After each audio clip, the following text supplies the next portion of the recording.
नमस्कार मित्रांनो, स्वागत आहे तुम्हा सर्वांचं पुन्हा एकदा आपल्या नाद भरतीचा या आपल्या एज्युकेशनल यूट्यूब चॅनलवरती। तर मित्रांनो बघा, आपण आज महाराष्ट्र शिक्षक पात्रता परीक्षा 2026 अर्थात TET 2026 साठी मित्रांनो आपण आज जे की गणिताची प्रश्नपत्रिका या ठिकाणी पाहणार आहोत।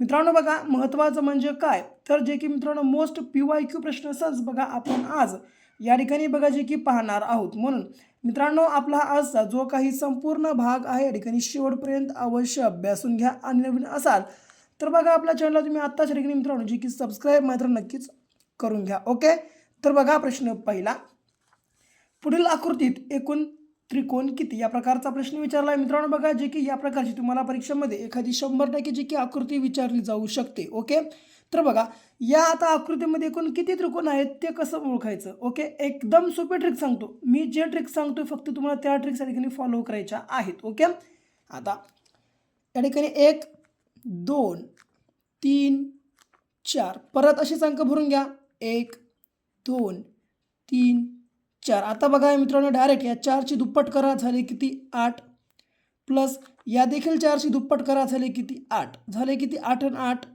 16। परंतु मित्रांनो आता 16 बघा जे काही ठिकाणी तर पर्यायात आहे, पण 16 आपल्या प्रश्नाचं उत्तर नाही। तर का मित्रांनो बघा याच्यासोबतच इथं हा बघा हा जो 1 आहे मित्रांनो हा असा 1, ओके, आणि पुन्हा हा असा 1, असे मित्रांनो बघा जे की 2 त्रिकोण पुन्हा तयार झालेत। म्हणून बघा जे की या 16 मध्ये पुन्हा 2 आपल्या ठिकाणी जे की त्रिकोण ॲड करावे लागतील। मग आता 16 आणि 2 झाले किती, जे की 18 बघा जे की मित्रांनो या आकृतीमध्ये एकूण त्रिकोण असणार आहेत, जे की क्रमांक ब बघा आपल्या प्रश्नाचं उत्तर या ठिकाणी असणार आहे। ओके, लक्षात ठेवा। पुढचा प्रश्न दुसरा, एक मिनटं, हां, तर दुसरा प्रश्न काय म्हणतो बघा, 1200 रुपये मुद्दलाची सरळ व्याजाने 5 वर्षात दाम 4 पट होण्यासाठी व्याजाचा दर किती असावा या प्रकारचा प्रश्न विचारला। आता मित्रांनो बघा 1200 रुपये मुद्दलाची जे की सरळ व्याजाने 5 वर्षात दाम 4 पट होण्यासाठी व्याजाचा दर किती असावा। मुद्दल किती मित्रांनो बघा, मुद्दल बघा जी या ठिकाणी आपल्याला फक्त 1200 रुपये दिलेली आहे। ओके, मुद्दल बरोबर 1200, परंतु 5 वर्षात बघा जी की दाम किती 4 पट होत आहे।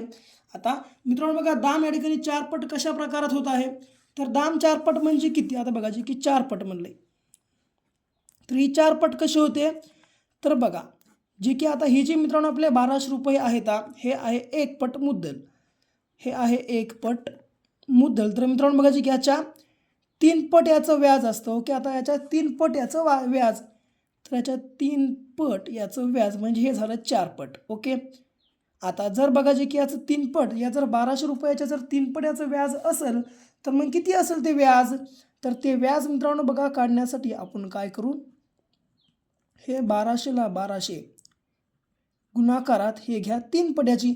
आता 12त्रिक 36 आणि समोरचे 2 0 म्हणजे 3600 रुपये बघा जे की आपल्याला भेटलं व्याज। ओके, 3600 व्याज भेटलं, म्हणून काय करू आता आपण बघा जे की हे 36 आहे बरोबर व्याज घेऊन टाकू, हे घेतलं 3600 रुपये आपण व्याज, पुन्हा बरोबर आता हे 1200 रुपये मुद्दल घेऊ आपण, हे घेतो मी 1200 रुपये मुद्दल गुणाकारात 5 वर्ष दाम 4 पट होण्यासाठी व्याजाचा दर काढायचा आहे, म्हणून हे 5 वर्ष घेतो, पुन्हा हे घेतलो 5। आता आपला तर काढायचा आहे दर, तर दरला म्हणतो x, आता बघा छेदामध्ये घेतो 100%। ओके, आता करतो बघा याचा आडवा तिडवा गुणाकार,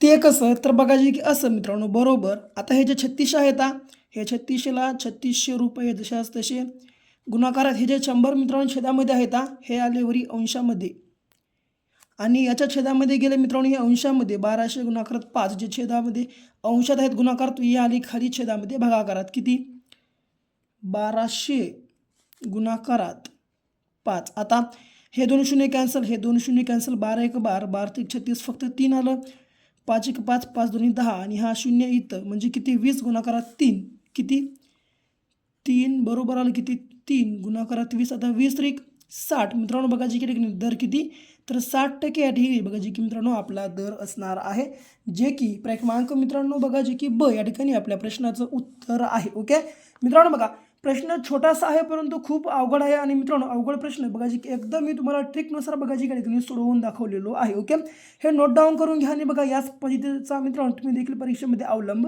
करून घ्या. पुढे आता बघा पुढचा प्रश्न मित्रांनो बघण्या अगोदर तुम्हाला एक महत्त्वाची गोष्ट सांगतो, ती म्हणजे काय बघा मित्रांनो, जर तुम्हाला ही TET परीक्षा जर आपली पहिल्याच प्रयत्नात क्रॅक करायची असेल तर यासाठी मित्रांनो बघा आम्ही एक 5,000 अशा प्लस प्रश्नांचा महाठोकळा लॉन्च केलेला आहे. समजा अजून तुम्ही आपला महाठोकळा खरेदी केला नसेल तर 74 14 930907 हा आपला या ठिकाणी क्रमांक आहे. या क्रमांकावर फक्त तुम्हाला ₹150 पे करून ₹150 पे केलेली या नंबरच्या व्हॉट्सअपला स्क्रीनशॉट शेअर करायचे आहे. स्क्रीनशॉट शेअर केल्या अवघ्या 1 मिनिटाच्या आत आम्ही हा जो महाठोकळा आहे बघा जी की तुम्हाला तुमच्या व्हॉट्सअप ग्रुपवर अवेलेबल करून देणार आहोत. म्हणून वेळ लावू नका, लगेच खरेदी करून घ्या. कारण मित्रांनो बघा जर आजचं पासून जर बघलं तर फक्त आणि फक्त बघा जवळपास 30 ते 29 दिवसाचा बघा जी ठिकाणी आपल्याकडे मित्रांनो कालावधी उरलेला आहे. आणि जर तुम्हाला कमीत कमी जर वेळ जास्तीत जास्त ठिकाणी स्टडी करायचं असेल तर हा मित्रांनो आपला महाठोकळा बघा जी की तुमच्यासाठी एक अत्यंत उपयुक्त असं साधन ठरणार आहे. म्हणून वेळ लावू नका, लगेच हा आपला महाठोकळा खरेदी करून घ्या. ओके, पुढे आता पुढचा प्रश्न बघा जे की आपल्याला कशा रीतीनं सोडवायचा आहे.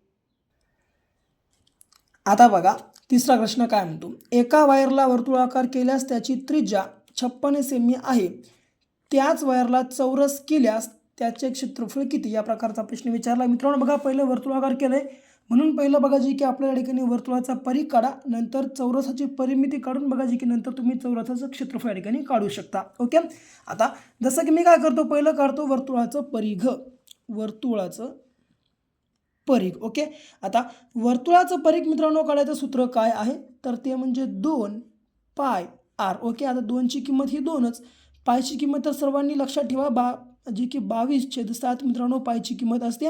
आणि गुणाकारात r म्हणजे त्रिज्या, त्रिज्या किती 56, हे घ्या 56, 7 1 7 7 8 56. आता बघा जी की मित्रांनो 2 गुणाकारात 22, 22 दोन्ही 44, 44 गुणाकारात आलं 8. ओके, आता मित्रांनो 44 गुणाकारात 8, 8 8 चोक 32, 32ला 2 हातच्या आले 3, पुन्हा 8 चोक 32, 32 आणि 3 म्हणजे जवळपास 35. किती मित्रांनो आता 352 जे की मित्रांनो 4 सेमी बघा जे की आपल्या ठिकाणी मित्रांनो बघा जे की वर्तुळाचा परिघ भेटलेला आहे. ओके, आता मी काय करतो आता पुन्हा बघा आता हे तर आपल्याला भेटला परिघ वर्तुळाचा.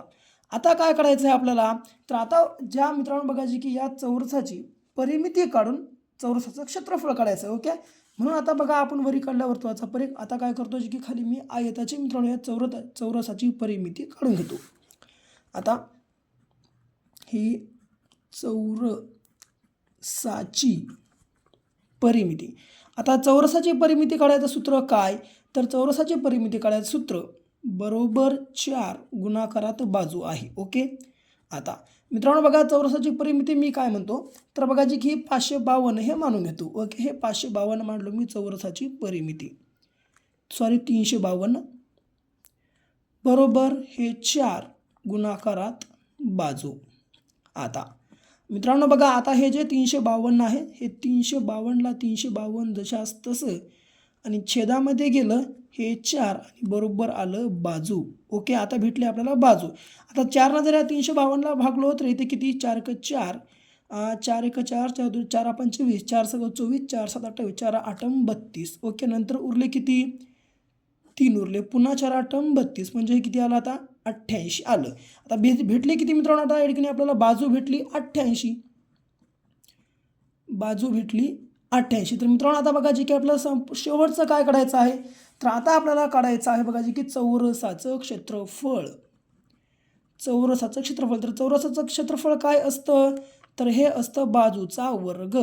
तर बाजू किती भेटली आपल्याला तर बाजू भेटली 88. तर 88चा वर्ग 88 गुणाकारात 88 जर केलं तर बघा जे की मित्रांनो आपल्याला शेवटचं आन्सर भेटतं 7744. तुम्ही गुणाकार करून बघा, आपल्याला वेळ वाचावं यासाठी मी बघा की डायरेक्ट तुम्हाला आन्सर सांगलो आहे. किती 7744 मित्रांनो या ठिकाणी बघा जी की आपल्या प्रश्नाचं उत्तर जे की क्रमांक ब असणार आहे. ओके, समजून घ्या, थोडासा प्रश्न अवघड आहे परंतु जे की मित्रांनो एकदम सोप्या भाषेमध्ये मी तुम्हाला या ठिकाणी जे की एक्सप्लेनेशन करून सांगलेलो आहे. ओके, लक्षात घ्या. पुढचा प्रश्न बघा आता जे की कशा रीतीनं सोडवायचा आहे आपल्याला.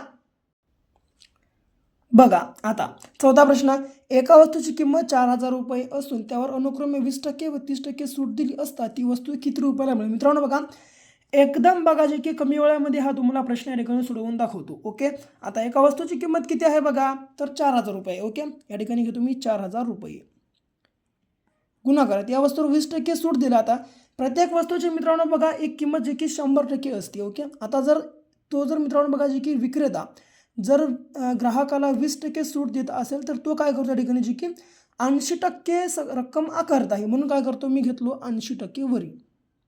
ओके, पुन्हा 30% सूट म्हणजे पुन्हा बघा जी की 100मधून जर 30 मायनस केलं 20 प्रकारेच तर 70% आकारत आहे, म्हणून हे देखील 70% घेतलो. आणि आता मित्रांनो बघा या ठिकाणी 2 वेळा मी टक्के घेतलो ना, 80% घेतलो म्हणून एक बार 100% घेतो आणि नंतर पुन्हा 70% घेतलो म्हणून पुन्हा 100% घेतो खाली. आता डायरेक्ट बघा हे 2 शून्य कॅन्सल करतो, हे 2 शून्य कॅन्सल करतो, हे 2 शून्य कॅन्सल, याच्यावरचा 7 वरचा 1 आणि 8 वरचा 1. आता उरलं किती बघा आपल्याला, तर हे उरलं 40 आणि गुणाकारात 7 8 56. ओके, आता बरोबर हे शून्यला शून्य डायरेक्ट जशाच तसं ठेवून टाकतो.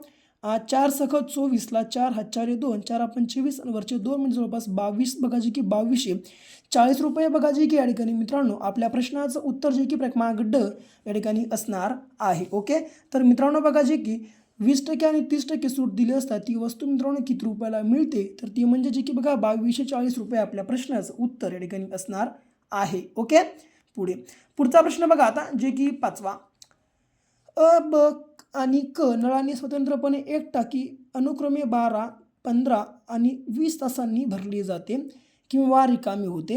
एकाच वेळी ब आणि क नळाच्या सहाय्याने टाकी भरण्यास प्रारंभ केला आणि नळाच्या सहाय्याने टाकी रिकामी करण्यास सुरुवात केली तर किती तासांनी टाकी पूर्ण भरलेल्या स्थितीला असेल? या प्रकारचा प्रश्न विचारला मित्रांनो. असा प्रश्न कधीही विचारो, एक लक्षात घ्या गोष्ट. किती नळ आहेत ब आणि क 3 प्रकारचे 3 नळ आहेत म्हणून मित्रांनो मी काय करतो, पहिलं घेतो नंतर ब आणि क घेतलो. ओके, आता हे 3 नळ, पहिला नळ किती मित्रांनो बघा 12 15 आणि 20 असे नळ आहेत म्हणून मी घेतो 12 नंतर 15 आणि 20. ओके, आता या सर्वांची मित्रांनो काढा लसावी. लसावी म्हणजे काय, मोठ्यातली मोठी अशी संख्या घ्या की ज्या संख्येला 3ही संख्येनं पूर्णपणे भाग गेला पाहिजे. तर ती संख्या मानतो बघा जी की मी 60, कारण 60ला या 3ही संख्येनं भाग जाते, लसावी मांडलो मी. आता तर कशा प्रकारे जाते, आता बघा 15 चोक 60, पुन्हा 12 पंचे 60, पुन्हा 20 त्रिक 60. ओके, पुन्हा काय म्हटलं बघा, आता लक्षात घ्या, रिकामी होते. एकाच वेळी ब आणि क नळाच्या सहाय्याने टाकी भरण्यास प्रारंभ केला. आता ब आणि क या दोन्ही नळानं बघा जी की एकाच वेळी भरायला प्रारंभ केला, म्हणून काय करतो 4 आणि 3 ह्याचं करतो बेरीज. 4 आणि 3 केलो तर झाले किती 7 झाले.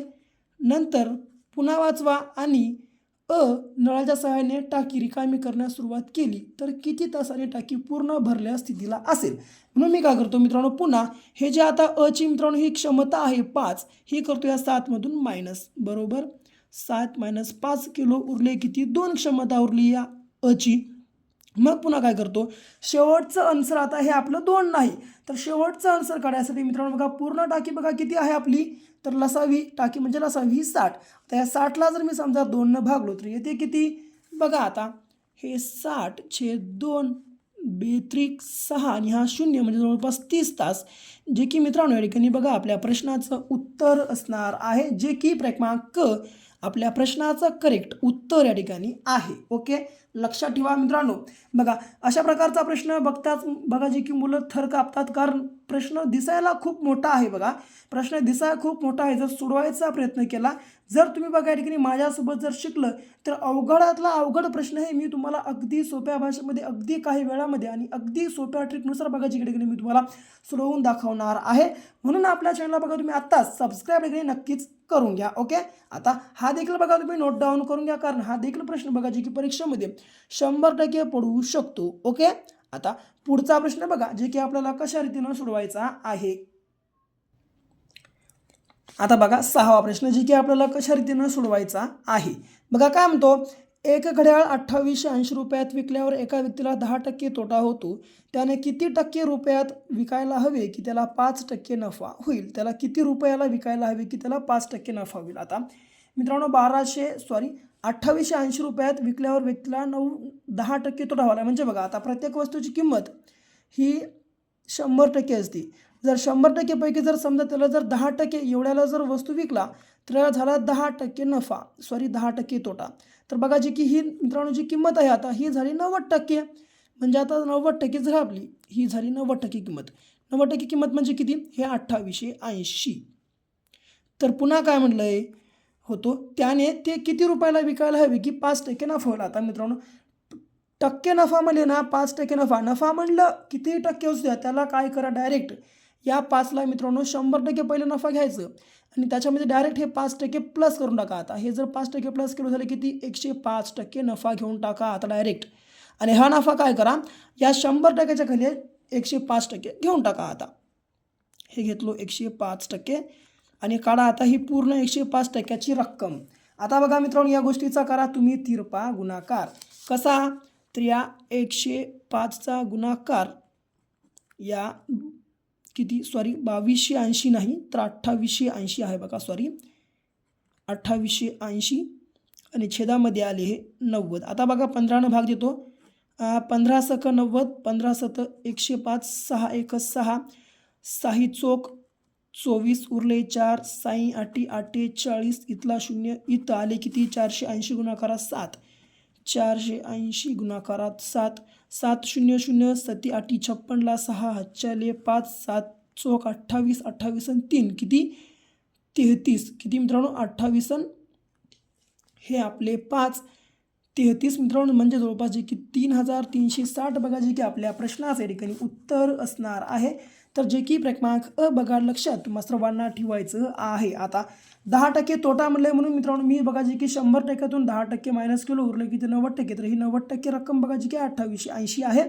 पुन्हा 5% नफा म्हणले म्हणून मित्रांनो या 100% 5% प्लस केलं झालं किती 105%. 105% टक्क्याच्या वेळेला घेतलं याचा केलो तिरपा गुणाकार. शेवटचा आन्सर बघा जे की 3360 रुपये आपल्याला या ठिकाणी भेटलेलं आहे. म्हणजे जे की बघा आपलं फायनल उत्तर हे या ठिकाणी असणार आहे. तर मित्रांनो ही होती बघा जी की आपली आजची मोस्ट PYQ बघा जी की रिपीटेड मित्रांनो प्रश्न असेल जी की TET एक्झाम 2026च्या संदर्भातली. जर तुम्हाला या ठिकाणी व्हिडिओ आपला आवडला असेल तर या व्हिडिओला तुम्ही लाईक करा. तुमच्या मित्रांसोबत आत्ताच्या आपला जो काही संपूर्ण भाग आहे शेअर करा. समजा तुम्ही अजूनही आपल्या चॅनलला सबस्क्राईब केलं नसेल लगेच चॅनलला सबस्क्राईब पण करून घ्या. तर भेटू पुन्हा अशा एका नेक्स्ट लेवलच्या नवीनच्या भागासोबत. तोपर्यंत घ्या काळजी, करा अभ्यास.